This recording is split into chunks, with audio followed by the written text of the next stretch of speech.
नमस्कार, जोहार। मेरा नाम है अवंतिका और आप देख रहे the fourth pillar dot news. Jharkhand में ईडी की कार्रवाई थमने का नाम नहीं ले रही है। ईडी की नज़र झारखंड के पॉलिटिशियन से लेकर के सभी बड़े बिजनेसमैन पर टिकी हुई है। इसी बीच 3 दिनों पहले ईडी ने शराब घोटाला मामले में कारोबारी योगेंद्र तिवारी को गिरफ्तार कर लिया है। इस गिरफ्तारी के बाद झारखंड में राजनीतिक पार्टियां एक दूसरे पर हमला बोल रही है। झामुमो और कांग्रेस का कहना है कि योगेंद्र तिवारी के तार भाजपा के नेताओं से जुड़े हैं।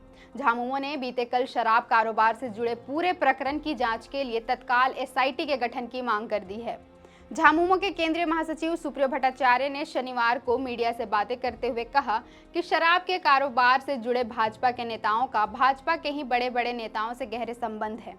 ईडी को यदि निष्पक्षता से जांच करनी है तो योगेंद्र तिवारी का कारोबारी जन्म कब हुआ, उन्हें किसका संरक्षण मिला और पूंजी किसने उपलब्ध कराई, इन सारे तथ्यों की जांच होनी चाहिए। इसलिए एसआईटी जांच बहुत ही जरूरी है। 15-20 दिनों के बाद वे और बताएंगे कि भ्रष्टाचार के सिलेबस में अभी और कौन कौन चैप्टर बाकी हैं। सुप्रियो ने कहा कि मैंने पहले ही आशंका व्यक्त की थी, अब उसकी परत दर परत खुलती जा रही है। तिवारी एक छोटा प्यादा है। उसने जो कंपनी बनाई उसमें बाबूलाल मरांडी के रिश्तेदार व उनके राजनीतिक सचिव कहे जाने वाले सुनील तिवारी की पत्नी भी शामिल थी। कई और लोग भी थे, लेकिन ईडी सिलेक्टिव कार्रवाई कर रहा है। पूरा खेल एक व्यक्ति को टारगेट करके किया जा रहा है, जबकि मनी लॉन्ड्रिंग के मामले में जितने भी बैंक ट्रांजैक्शन हुए उसे ईडी को खंगालने की जरूरत है। न सिर्फ झामुमो बल्कि प्रदेश कांग्रेस भी भाजपा पर हमलावर हो रही है। प्रदेश कांग्रेस ओबीसी विभाग के चेयरमैन अभिलाष साहू ने भी योगेंद्र तिवारी प्रकरण में भाजपा के नेताओं को निशाने पर लिया है। अभिलाष साहू ने शनिवार को कहा कि बहुचर्चित शराब कारोबारी योगेंद्र तिवारी के भाजपा के नेताओं से गहरे संबंध है। इस कारोबारी का जन्म ही भाजपा की गोद में हुआ है। अगर निष्पक्षता से इस बात की जांच हो कि योगेंद्र तिवारी के पहले संरक्षण कौन हैं और शराब कारोबार में जुड़ने के लिए धन कहां से मिला, तो कई बातों का खुलासा हो सकता है। इसके लिए केंद्रीय एजेंसी को निष्पक्षता से जांच करनी होगी। अभिलाष साहू ने झामुमो के केंद्रीय प्रवक्ता सुप्रियो भट्टाचार्य के बयान का समर्थन करते हुए मांग किया कि शराब कारोबार से जुड़े पूरे प्रकरण की जांच के लिए तत्काल एसआईटी का गठन किया जाना चाहिए।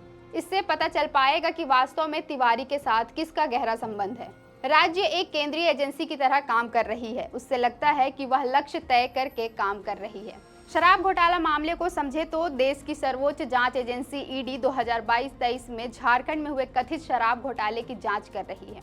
ईडी दावा कर रही है कि उनके पास योगेंद्र तिवारी के खिलाफ 40 करोड़ रुपए की मनी लॉन्ड्रिंग के सबूत हैं। कथित तौर पर योगेंद्र तिवारी ने साल 2021-22 में शराब के व्यापार में इन पैसों को खपाया था। यह पैसा बालू, जमीन सहित अन्य कारोबार से अवैध तरीके से जुटाए गए थे।